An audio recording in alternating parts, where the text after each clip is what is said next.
All right. Good afternoon, everyone. Welcome to the webinar. My name is Jenny Koch, and I'm an associate principal and planner with RHI Roadside Harwell. Today, I'm representing the Sustainable Communities Division of APA, which is the host for today's webinar. And today's event is centered on projects that have been awarded the division's Award for Excellence in Sustainability. This is the third of 3 such webinars we're doing this fall, and I'm really excited to hear from this group. Today we have representatives from the Our Parks, Our Future long-range Parks and Recreation Plan from Austin, Texas, as well as the Hazelwood Green Preliminary Land Development Plan in Pittsburgh, Pennsylvania. One note, if you're having any technical issues joining, just hold on until I'm done with the intro portion here and send me a note and I'll get you connected after that.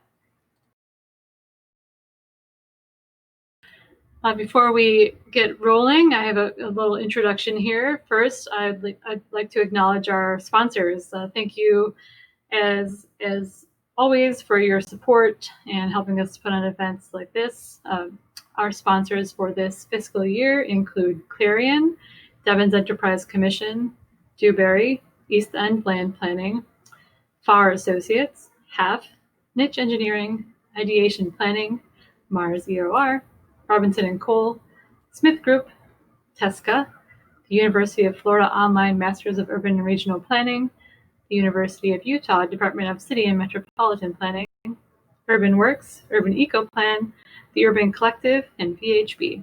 So thank you again to all of those groups and to all of our division members whose work or whose contributions really support all the work we do. If you're interested in learning more about the division, or if you have any ideas for webinars or activities, please don't hesitate to reach out to us. You can find more information about all of our activities on our website, and we've also got social media. I'll put up our contact info again at the end of the presentation during the Q&A portion. So, as I mentioned, today's webinar is about some of our award winners from 2020. I want to let you know that we have not put out the 2021 awards packet yet, but it's coming very soon. It'll be posted on the website. We'll be using a process similar to last year with a web form submission, a couple of small changes to categories, which you'll see in the packet. But if you want to be notified when that's available, please either subscribe to the e-bulletin on our website, or you can also just send me an email and I'll keep you up to date. My email is there on the screen. But to get into the real meat of our conversation for today, we have, as I mentioned, representatives from 2 of last year's award-winning projects here to speak with us. So I'm going to briefly introduce them, and then we'll get started. So representing the Our Parks, Our Future long-range Parks and Recreation Plan from Austin, we have 2 folks with us. Kim McKnight is the program manager for the Historic Preservation and Heritage Tourism program of the Austin Parks and Recreation Department. The goal of that program is to protect, preserve, restore, and promote the many historic resources of Austin's park system. Kim's work over the past 2 decades has focused on the intersection of historic preservation, community and economic development, heritage tourism, and urban planning. Also representing that team is Nancy O'Neill. She is an associate urban planner at WRT with over 15 years of experience in developing comprehensive plans, small area plans, and parks and open space system plans. Nancy has managed many large, complex projects, including, very impressively, Biloxi's first comprehensive plan following Hurricane Katrina and the award-winning Imagine Austin comprehensive plan. Nancy also really enjoys working in diverse communities and is particularly interested in the intersection of community health, resiliency, and planning and design. So we'll look forward to hearing from them more in a second. Representing the Hazelwood Green Preliminary Land Development Plan is Rebecca Flora. Rebecca is a trailblazer that has tackled real-world challenges and shaped sustainable solutions nationally and internationally for over 30 years. As a founder of ReMake Group, she served as owner's representative and project director to implement the sustainable vision for Hazelwood Green, which is the 178-acre former brownfield riverfront site you'll be hearing about in a little bit. And so we look forward to hearing more from all of you in a second, but in terms of hearing from those of you who are here for the webinar, we will have a Q&A at the end of the session. Please feel free to submit your questions at any time using the Q&A function. It's a little blue bubble, speech bubble. You can also use the chat box and send me something directly if you'd like. But with that, I'll invite the Austin Our Parks, Our Future team to go ahead and get started. Hi there. My name is Kim McKnight. I'm going to start the presentation, and then Nancy O'Neill, who worked with us on the plan, will pick up and join in about halfway through. We're here to talk about Our Parks, Our Future, which is the long-range plan for the City of Austin Parks and Recreation Department. While I am focused on historic preservation, I'm also just a planner at heart, and so I often take on special projects, and this was one of my favorite projects that I've ever worked on. I'm just going to briefly go through the kind of basic elements of the plan, and then Nancy's going to talk about some of the really sustainability related goals and some of the really interesting things that we were able to do with this plan. The Parks and Recreation Department develops a long-range plan for the growth and development of our system of every 10 years. This gives us an opportunity to really develop kind of a baseline and understand where we are, kind of assess the condition of our parks, understand basic information about how many parkland acres per capita we have. It also allows us to collaboratively work with our public in developing a vision for the future of how our system should grow and develop. And ultimately, we end up with a list of recommendations for our capital improvement plans, where we need to invest dollars in both land acquisition and projects, as well as how we can realize our goals through individual park master plans, as well as programming goals. We have a number of plans in the city. So just to put this in context, we have a comprehensive plan for the city of Austin called Imagine Austin that was adopted in 2012. And it was really the sort of 30-year comprehensive plan for our city. Different departments have come forward in the intervening years to really show how they intend to realize that vision. So we've seen the strategic housing blueprint, which talks about affordable housing and how we're going to achieve a target number of units within a certain time period. We have a strategic mobility plan that our transportation department worked on. So the PARD long-range plan is really our answer to how we're going to achieve the Imagine Austin vision of a compact and connected city.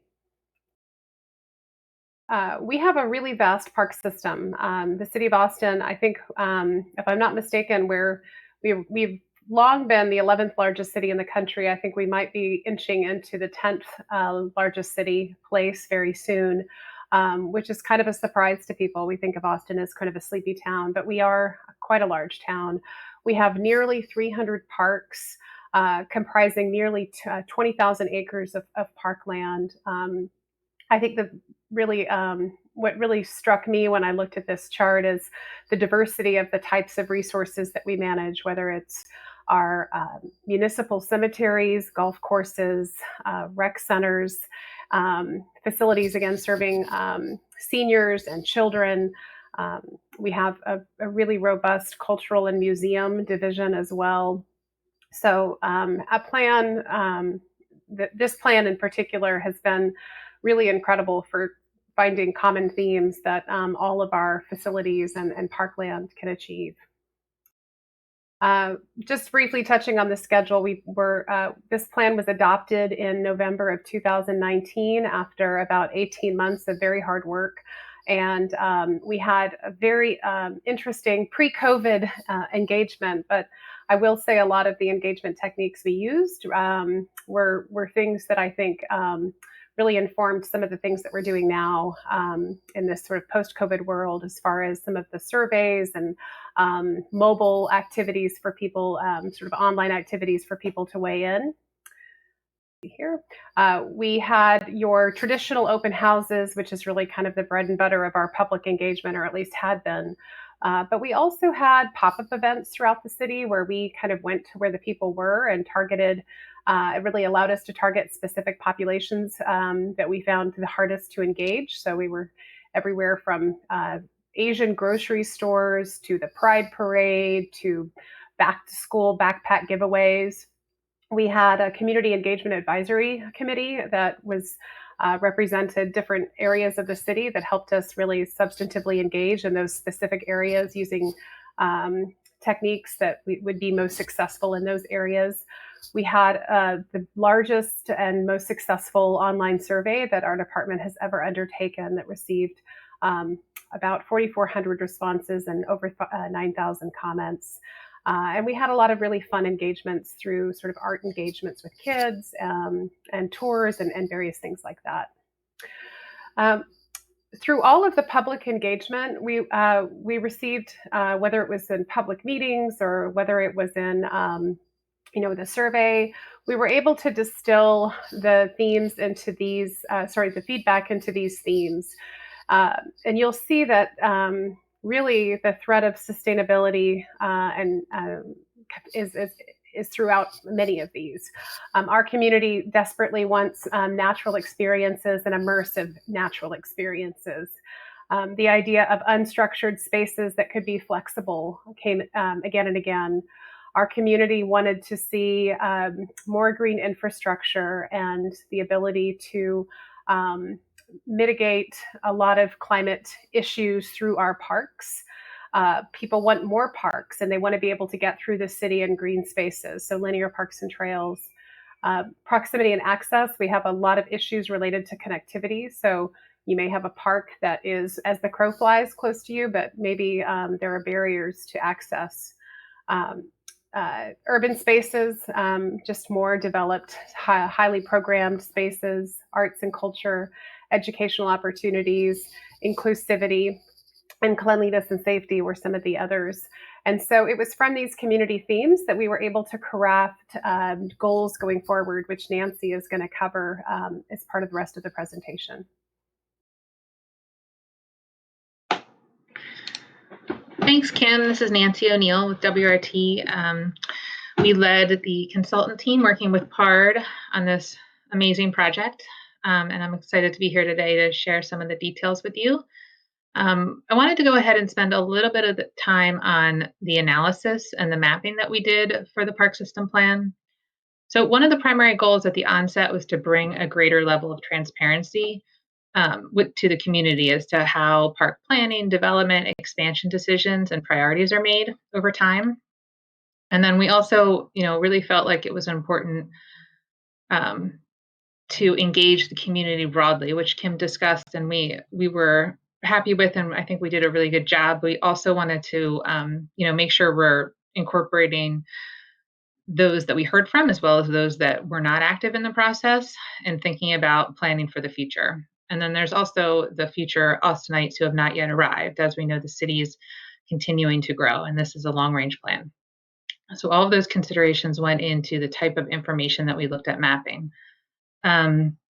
So obviously we started with the most recent population and demographic data to better understand areas that are either well-served or are in need of parks and open space. And through this process, we really worked closely with other citywide initiatives. So the Strategic Mobility Plan, the Urban Trails Master Plan, which is shown on the left side of this slide.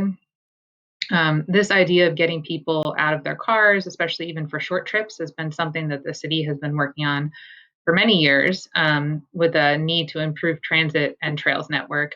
And we wanted to put parks in the center of that conversation, because they're obviously connected to how people get around and how people access other places as they're going to and from parks. So we thought that was important to look at. We also, I'm sure many of you are familiar with Austin's population, tourism, and economic expansion in the last several decades, which all of these successes have been great for the city, but they've also led to gentrification and displacement.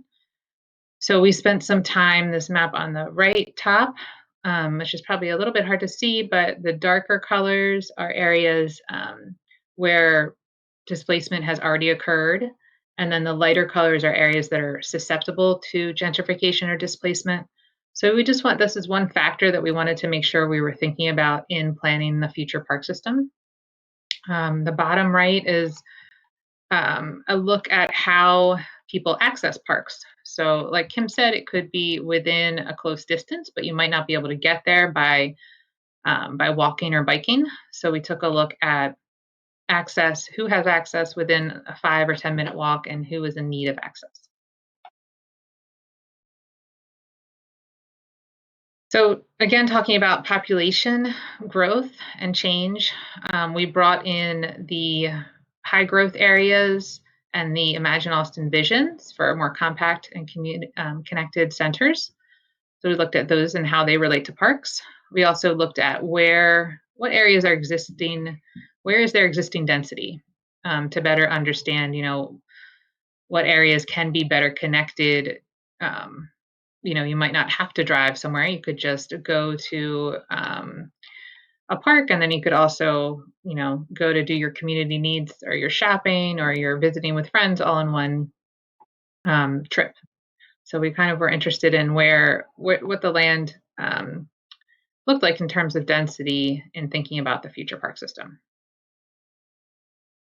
So with all of that mapping in mind and hearing from the community through the engagement that we did, we sort of put everything into 5 large buckets or citywide strategies.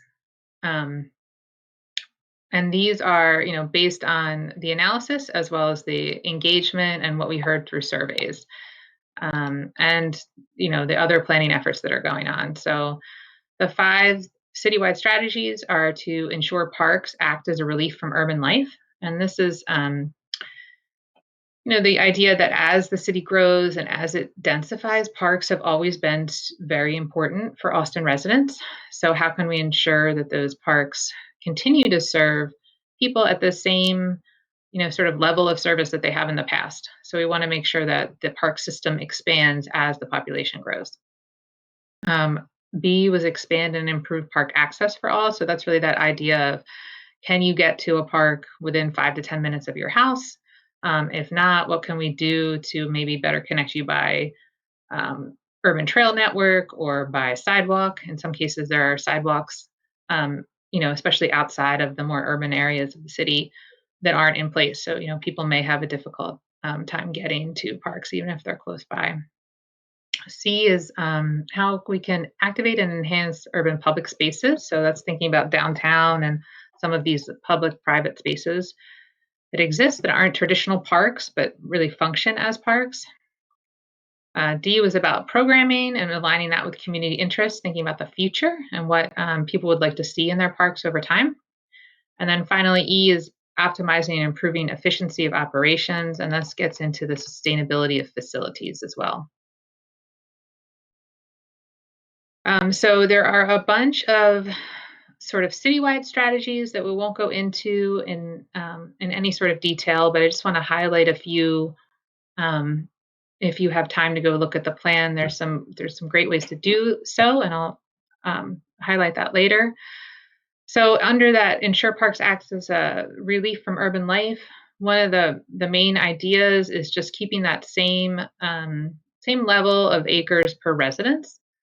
And thinking about how we expand the park system to keep up with growth. And I also just want to point out that these are all, we try to really clearly communicate how these strategies are tied to what we heard from the community. So thinking about how we can improve access, parks, trails, there's also the idea of signage came up quite a bit, and language barriers. So, parks may not always feel welcoming to every single person, whether or not they, then that's the intent that they should be. But, there's ways to improve wayfinding, signage, bringing in ADA compliance, and really going beyond, thinking about how we really communicate, what the park is and what opportunities it has for recreation and how people are using or could be using it. Thinking about downtown, these sort of more flexible spaces in the urban core. how can they pre-COVID times support flexible programming in the times we are now, where parks are seemingly more important than ever? How can they be used in safe ways to allow people to enjoy events outside? And then programming, it was really came down to kind of, as the population is always growing and changing, we have to have these ongoing conversations about what people would like to see in parks. As Kim, there's a lot of discussion about trails, linear parks, access to natural programs, access to nature education. So that's all in the plan as well. And then we looked at how sustainability and resiliency goals can be met in individual parks, as far as buildings go, but also looking at green stormwater opportunities within the parks themselves. So there's a lot more detail in the plan, and we've got down to the level of detail of individual park recommendations that we'd be happy for you to take a look at. So we thought at both the big city level, thinking about citywide strategies as well as individual parks. This plan was supported and involved quite a number of partners, and PARD works with a great number of park partners every day to make parks as successful as they are and will be in the future. We also discussed funding options and alternatives for how parks can be funded and how these improvements, and particularly how parks system can be expanded, which can be quite expensive over time. And before we get on to the next presentation, and when you see this later, you'll be able to click on these links. This kind of just shows you the plan itself, but then some interesting ways of looking at the plan over time. So again, back to the increasing transparency. So what are the recommendations? How can we track them over time? And the story map and the work that the other departments are doing, like watersheds, really allows you to zoom in to whatever level of detail you want, and then to zoom back out and see how the whole city is impacted.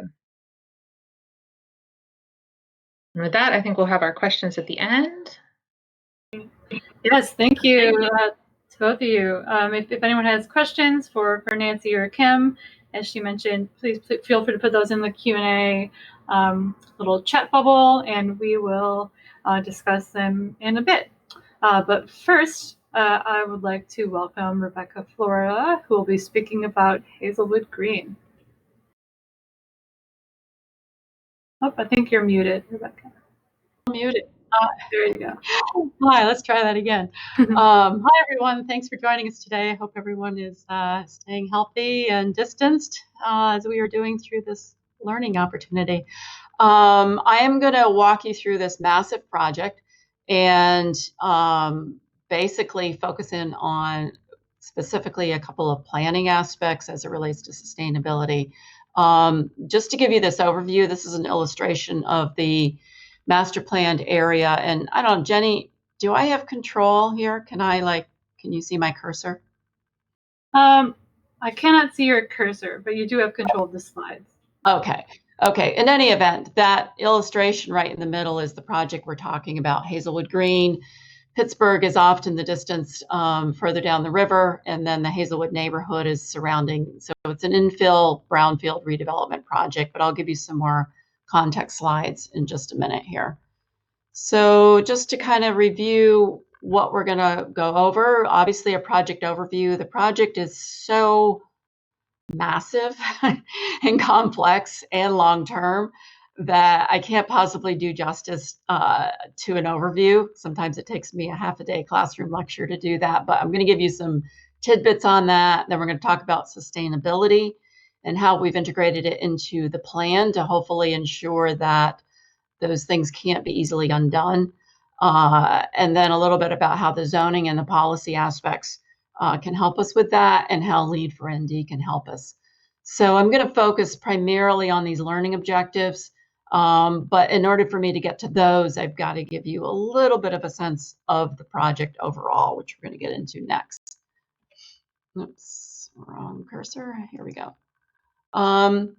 So project overview, once again, another illustration looking actually toward downriver towards the city. This is the River District.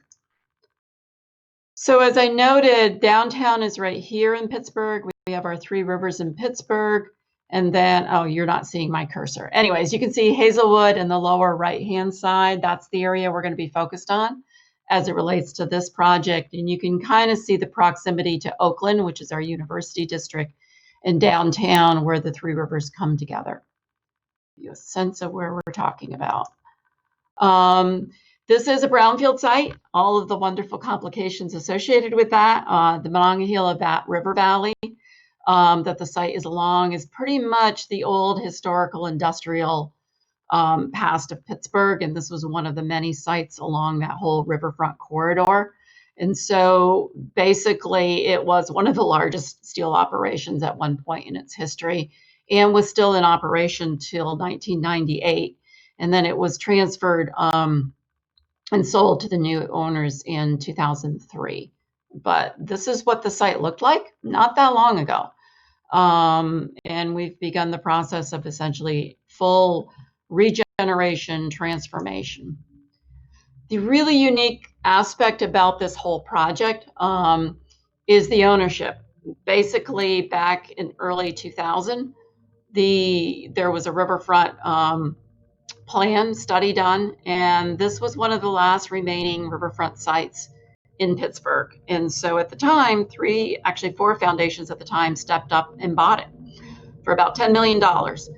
And three of those foundations are still very actively involved. They act as the partnership. I'm going to apologize if you can hear background. That is my lovely town street cleaners that are going by right at the exact timing of this webinar, but thus the beauties of working from home.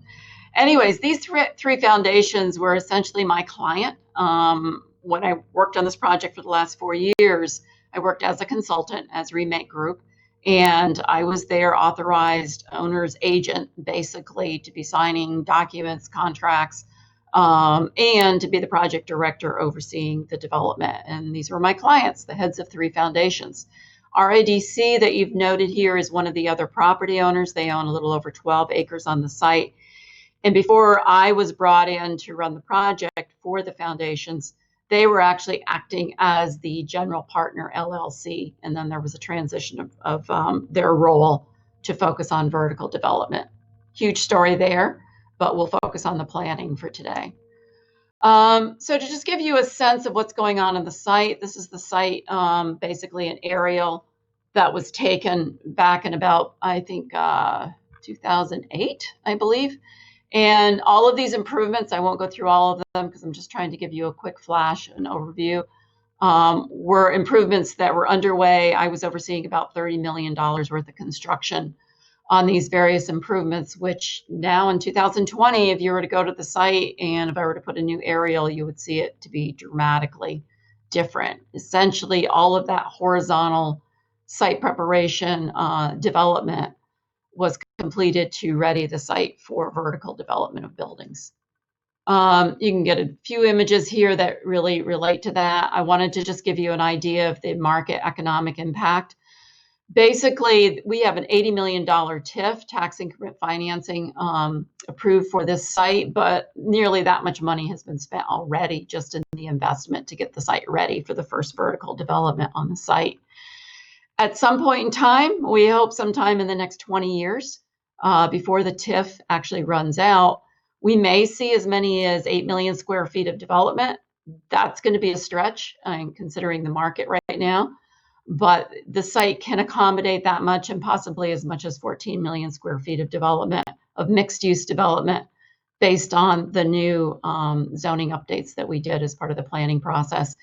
That could result in as many as 20,000 jobs on the site, nearly, and basically an annual generation of over 80 million in taxes. So the economics of this are really interesting when you start deep diving into it, and only public agencies or organizations like these nonprofits could really make a project like this work along the riverfront. Other things, because we are, I think most of us here are planners. Whoops, did we miss a slide? I think, yeah. I would be remiss if we didn't talk at least a minute about the neighborhood. There is an existing neighborhood in which this site is an infill as part of. And we worked very closely with the neighborhood organizations. This neighborhood has seen years of disinvestment. It's very racially balanced and mixed. A lot of low-income families live there, a lot of families in really impoverished situations, but a lot of just middle income and retirees also. So for the big areas that I heard over and over again in community meetings and as I worked with the neighborhood was the importance of our plan, which came first, actually, before their recently adopted neighborhood plan, that these things align, which they do very nicely. Workforce development was probably the number one issue that we heard in terms of there being job opportunities for residents in the neighborhood on the site. Of those maybe 20,000 jobs someday, the ideal situation would be for this to be somewhat to what it was like back in the steel mill days, is that most of the people could walk to work. Affordable housing obviously is a challenge in Pittsburgh, as it is really in many places around the country. So we have worked with the neighborhood around a broad-based affordable housing strategy, and then business development to ensure that we don't take away from the opportunity for them to revitalize their Main Street, that at one time really was the center of business for the whole neighborhood. And so how do we do that in a complementary way? These are all just a snapshot of some of the bigger issue challenges we were dealing with as developers, essentially. And I had my planning hat on during a lot of those discussions, but also had to have the developer hat on.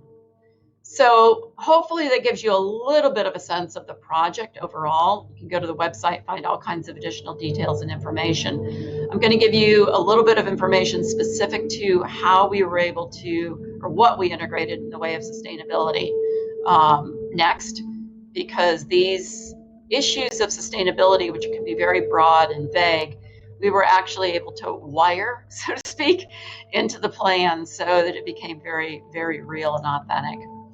That all starts with principles for development, which were very much around issues of sustainability. So we essentially drafted these, the partner owners adopted them, and then they became integrated into our new land development plan for the site. As you can see, the main topic areas all relate to sustainability in various forms. And so we actually did a matrix that's in the land development plan that shows how the different metrics and standards and systems we are using provide us with a way of measuring our progress towards these principles. They're not just nice words. They're very real in terms of the standards and the way in which we're trying to make them part of implementation of the site. I'm not going to go into all of them, but I think you'll see some of these starting to pop out in some of what we're doing. And they are the priorities. The thing about sustainability is we can get caught up in all of the nice things we'd like to do, and you ultimately do have to prioritize based on the context, the opportunities associated with the site. And so I felt like this process of writing these also allowed us to focus on what the priorities would be so that we wouldn't get so diluted we didn't accomplish anything. So from there, we had to make decisions on what standards, which metrics we could use to essentially ensure we were accomplishing some of those principles for development.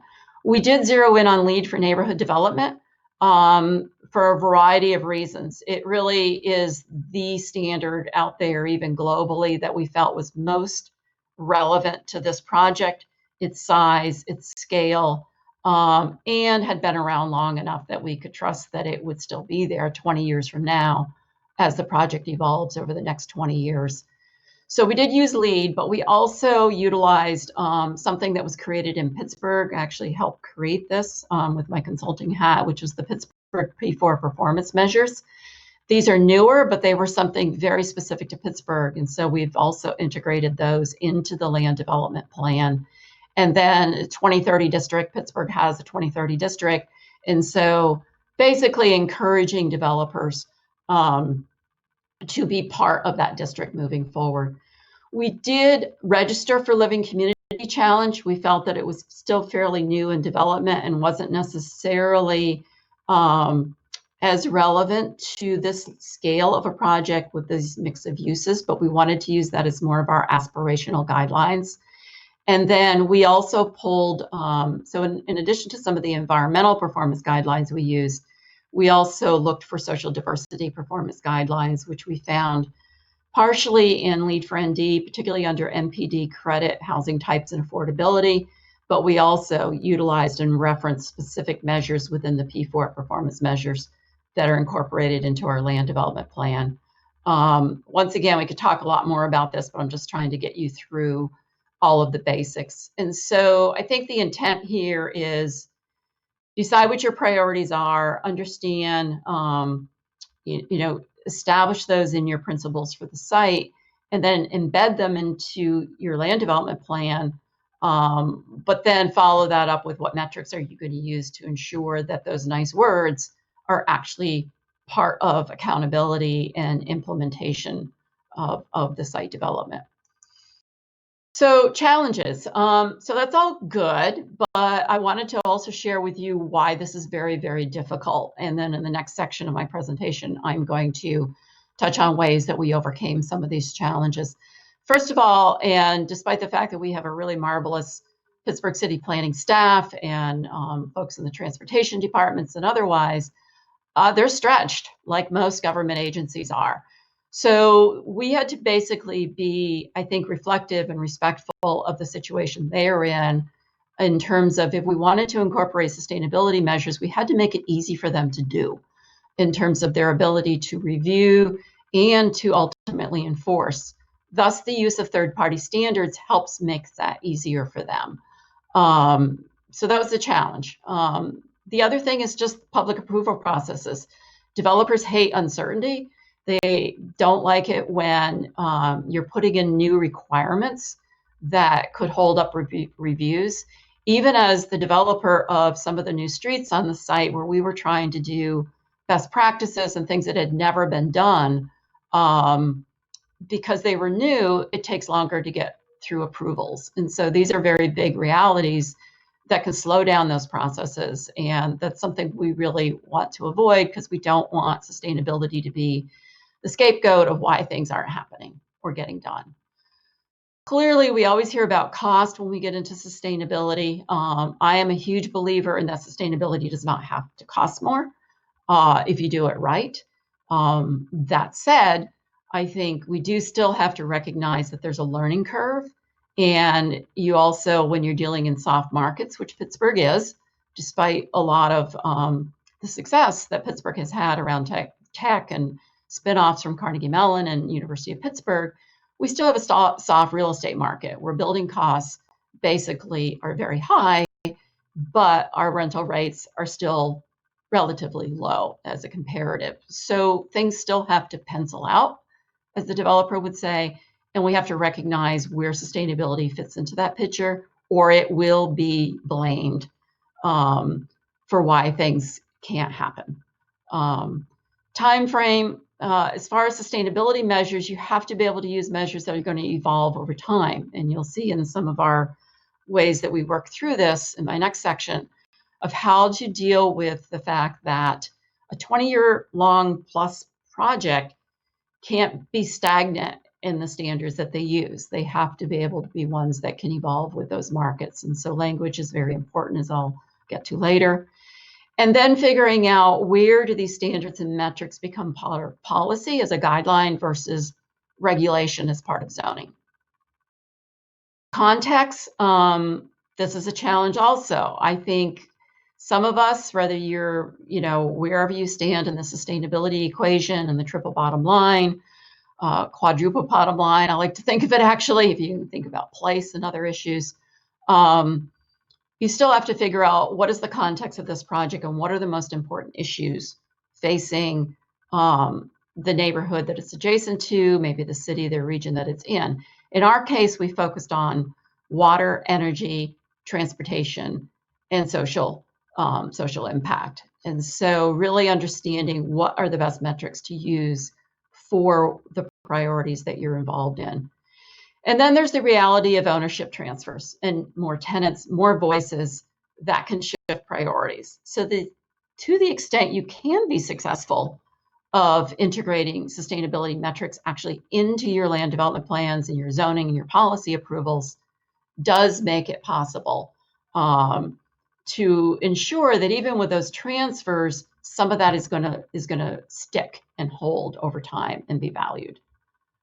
Okay, so going very fast through this, but as it's been mentioned, the whole presentation is also going to be available through a link that'll be provided.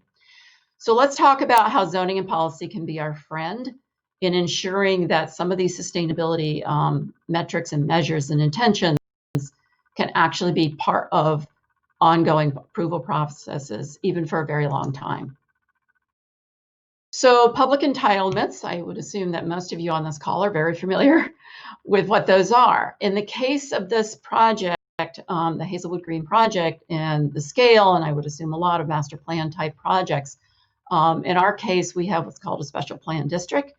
And that requires essentially the submission of a preliminary land development plan, which in essence is your master plan, but at a concept level. And then there's a zoning text that goes with that. And so that was actually newly submitted. There was an original SP district rezoning back in 2013, and there was a preliminary land development plan associated with that. We basically developed an entirely new plan, submitted it, and went through the approval processes, and it was approved in 2018. That plan is much more, I won't get into all the details, but we've made it more adaptive to the market. We've made it more urban design oriented, denser, and deeply integrated those sustainability measures, just to name a few things from what was there in 2013. And we had to amend the entire SP zoning text that goes with the plan so that these things matched up. So that was part of the process. In the Pittsburgh, that text amendment requires city council approval, whereas the PLDP is planning commission approval. These are important points because changes to these documents require pretty major public approval processes and approvals. And then each and every vertical development must submit a final land development plan. And so basically that's the much more detailed aspect specific to their project, which has to align with the intentions and the guidelines in the preliminary land development plan and reflect the zoning regulations. And then in the future, just as we had to do with our 2018 plan, there is a traffic impact study that has to be done. We can actually only develop phase one right now until major traffic and mobility improvements are made. So we have learned and figured out how to use those things to our favor in this whole process. And walk you through a couple of ways we did that. First of all, just to give you a sense, once again, to the project and the scale, basically from a median standpoint, the number we used as our median number was about 8 million square feet of mixed use development. Has to be mixed use or it changes everything. Changes parking calculations, changes transportation, changes our ability to have the live work environment that we want to have on the site. Multiple things start unraveling if we don't end up with that mixed use and that mix of jobs, housing mix on the site. I do want to do a shout out to Perkins Will, who was very involved in some of the early modeling for what ended up being this final preliminary land development plan. ReMake Group actually wrote the plan, and a shout out to Katrina Flora, my colleague, and actually my daughter, who worked with me on this project and was intensively, as a planner, involved in writing this new preliminary land development plan. The phase one area is what you see in yellow, the Mill District, and that's our focus for development right now on the project. So integrating sustainability metrics, I told you I'd come back to sort of how we were able to do that. First of all, was understanding that the PLDP is really a policy document. I like to think of it as a guidance document, whereas the zoning code changes were more the regulatory are really hard to undo and to get around. And so figuring out what to use when was really important, and how it would be used in the future, and by thinking that thoroughly in terms of where you put sustainability measures. Leveraging third-party standards, as I mentioned earlier, if you do it right, you can actually reference those standards and use this to your advantage, because that's a third-party review that if you do it, you take that burden off the city staff and many others to have to be the responsible, accountable person for saying, for accounting for the fact that you have submitted a plan that's going to do what you said it's going to do. Also by leveraging lead APs or other recognized credentials. And then figuring out how to emphasize those priority topics by the credit requirements that you have in there. And I'm going to explain that in a minute in terms of how we did that. And then finally, language matters. Throughout the plan, specifically where we're referencing sustainability measures, we were really careful to write in most current version. That's going to allow that as standards evolve and improve and the bar gets risen over time, that just goes right along with the plan. And so if you make it stale and say, well, version 4.0, and don't say, or the most current version, then it's already outdated in a couple of years the next time the standards have been updated. And so those are sort of just little things that can really make a big difference. We also allowed for equivalent third-party reviewed standards. We would have no problem with like the WELL standard or Living Buildings Challenge standard. Any other standards that meet that same rigor are recognized, but we weren't going to name them all out because we don't know what might come online 10 years from now. But we did say if they could prove that it was an equivalent third-party standard, they could use it. Use of shall versus must. I cannot tell you how many conversations I was in to basically reach agreement, even with the owners of the site, as to which word was most appropriate and when, as it relates to some of our sustainability standards, because they were as concerned as any developer would be. We didn't want to make these things so hard that it would turn away future development, but we wanted to give it enough teeth that we would be assured that this development would be of the high quality standard that was expected through their vision for the future of the site. One of the other things we did was, for instance, LEED Gold is the requirement in the PLDP for all buildings on the site. But we didn't say you had to be certified. We were afraid that entitlements and approvals could actually, if we made it to be certified, could hold up occupancy permits. So we said when you submit your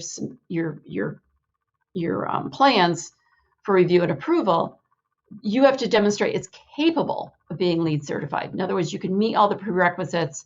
You show that you can hit those, enough points to be certified. But if we would have made it a requirement, it could potentially go back as far as to hold up an occupancy, and we didn't want to do that. But a lead AP, as part of the project team, could submit the checklist and attest, as their credential would hold them to, that yes, we can assure that this project, this vertical development, is going to be able to be certified, and we would want to encourage that. And then I think the other key thing is, and there's many more, I just tried to hit some highlights, is allow for the market to catch up with progressive approaches. One of the biggest issues we found is that a lot of best practices out there, whether it be adaptive parking garages or using temporary parking until you could right size future garages and transportation programs, that you still needed to have a solution right now today that could bridge where you want the market to be in the future. So we had to do that with a lot of things in terms of how we approach things like parking, energy, and temporary activation uses versus permanent uses on the site. Talking through a lot of things that are just touching the surface in the time we have, but believe me, there was a lot of deep thought and discussion after discussion to get this right. So it was that what we hope to have been perfect balance between inspiring good development without stopping all development. So how do we leverage LEED ND? I'm watching our clock, and I'm going to try to move through just a couple of slides on this, so we have some time for questions. So yes, trying to get, here we go. What we did right from the beginning is, looks like I got a delay on here. Okay, right from the beginning, when we were developing that new PLDP document, and it took us about a year to get it written and then through approvals, which was pretty fast, but we did all of the public outreach. We did everything. We just kind of went in hitting the ground, knowing exactly what we needed to do. But as we were writing it, I literally had the lead ND reference guide as our reference and our tool, because we knew we were going to go for lead ND plan certification, and we knew we wanted to hit at least gold, but we were really hoping for platinum, which is what we did get. But basically baking in specific metrics from lead ND into our PLDP in ways that you wouldn't obviously think about. And this is sort of an example list of places where we literally were able to, in our lead ND documentation, point over to the fact that, yep, check, we got it. It's right here in our PLDP. It's part of this policy document. We've addressed things like walkable streets and compact development. And we would have that cross-referencing going back when we went for our lead ND and when we started doing our lead ND documentation. But the only reason that worked for us is that we had that reference guide as our reference tool, literally, for writing the PLDP, if you can follow me in all of that. I happen to have been involved in actually the early development of Lead for Neighborhood Development, so I knew to do that. I don't know that everybody would think about that because it's maybe kind of a backwards approach, but use it to write the document, and then you've got everything you need to then make the lead plan certification a little bit easier for you. But this just gives you a sample list of all of the places where we're able to do that. So for instance, optimize energy performance. We have written into the PLDP that all projects shall demonstrate that they can get at least 2 points under the optimize energy performance criteria. And these are all, that's just one example, but several other things we were able to reference back. You probably can't read the full score sheet here. I'm sure it's available online. But this is how you leverage the metrics. So you do your PLDP, do it in a way where you're referencing back to the standards that you're going to be using to meet your overall objectives for the project and your metrics for the project. And then you move forward with your lead ND plan certification, which we did. But then in doing that, you have further instilled the ability for the project as it moves forward over the next 20 some years, basically the ability to ensure that all of these things are going to have to keep being tracked and monitored, but they make it actually easier. So for instance, every building that does go for that lead building certification, whatever standard they're using, can get as many as 9 to 20 location and transportation points automatically. All they have to do is put in our lead ND certification number, and those things will automatically populate their score sheet, which some of our vertical buildings are doing right now since we've gotten this plan certification. If you haven't worked with lead, this may sound a little confusing to you, but I'm just sort of trying to connect a few dots of how these things can all work together. So we are at the end of my presentation. Jenny, sorry, I went as fast as I could with that. But here are some links if you have questions for me, if you want to learn more about the project. Hopefully that just gives you a taste of how these things can all, I think, really help sustainability and the intentions of sustainability be baked into a project, into its plans, its codes, its regulations, to ensure that those things are lasting over time. So Jenny, I'll turn it back over to you now. All right, great. Thanks, Rebecca. And thanks also to Nancy and Kim. Let's see, I'm going to first go to the next slide. Here's the contact emails for all of our speakers. Please feel free to reach out to them. Here they come popping back up. Welcome back. We do have one question in the queue. If anyone else has questions, please feel free to submit them. We'll get through whatever we can. But for Hazelwood Green, Rebecca, could you briefly just discuss the site remediation considerations of the project? Yes. Hi, Alex.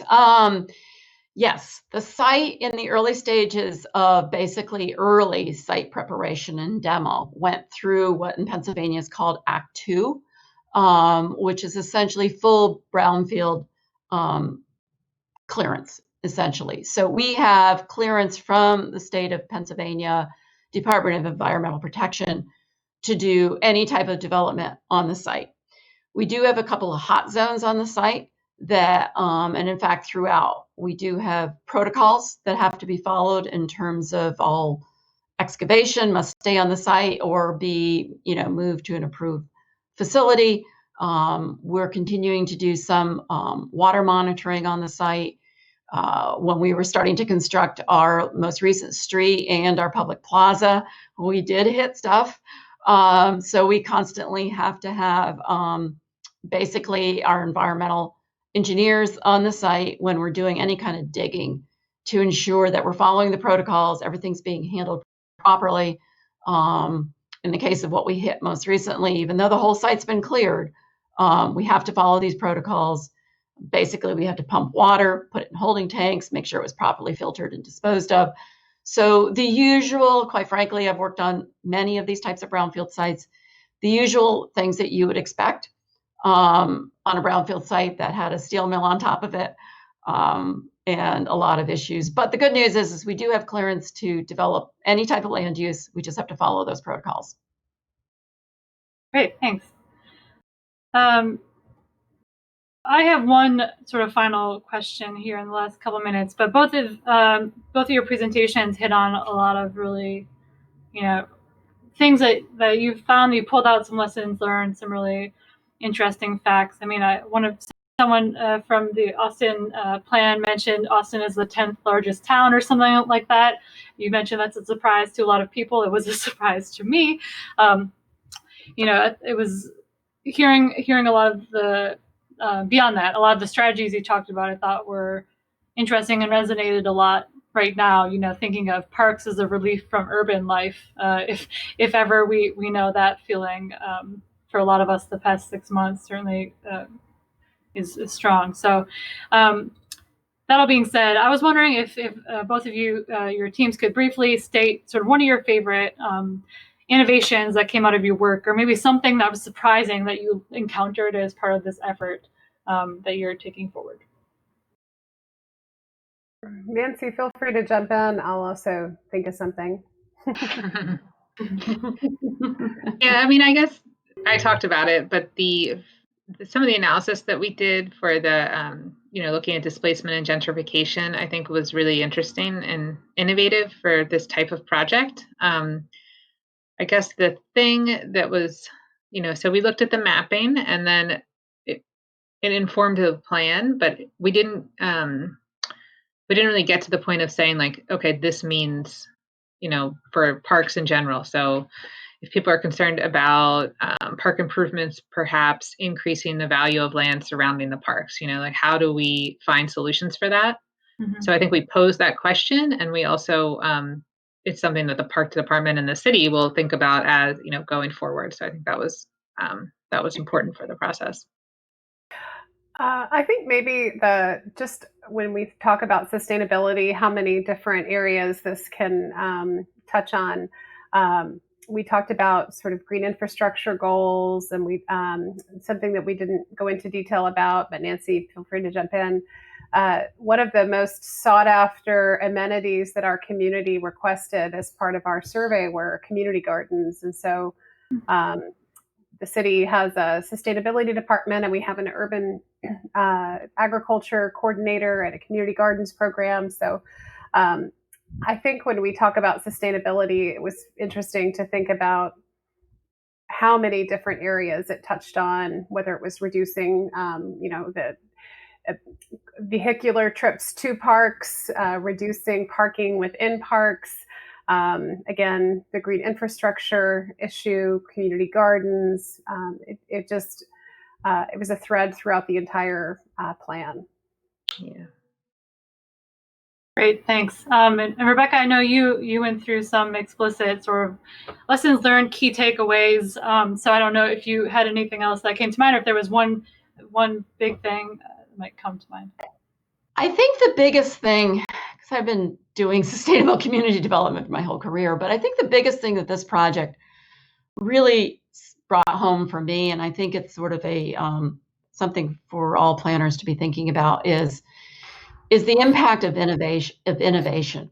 I think more and more we have to be aware of the fact that technologies and innovations in terms of sort of, and we're seeing it in COVID, how people work, how people get places, what's happening in the whole mobility environment is changing at such a rapid pace, and there's so many unknowns that master plans and the way that we do them have to create a framework that allows for that future evolution, adaptability. I mean, to basically pick the things that are really going to make the best plan, but not be so prescriptive that you can't allow for these things to change, because the old notion of doing a 5, 10, 20-year plan, I think it's changing dramatically. And I think we tried to do that with this plan,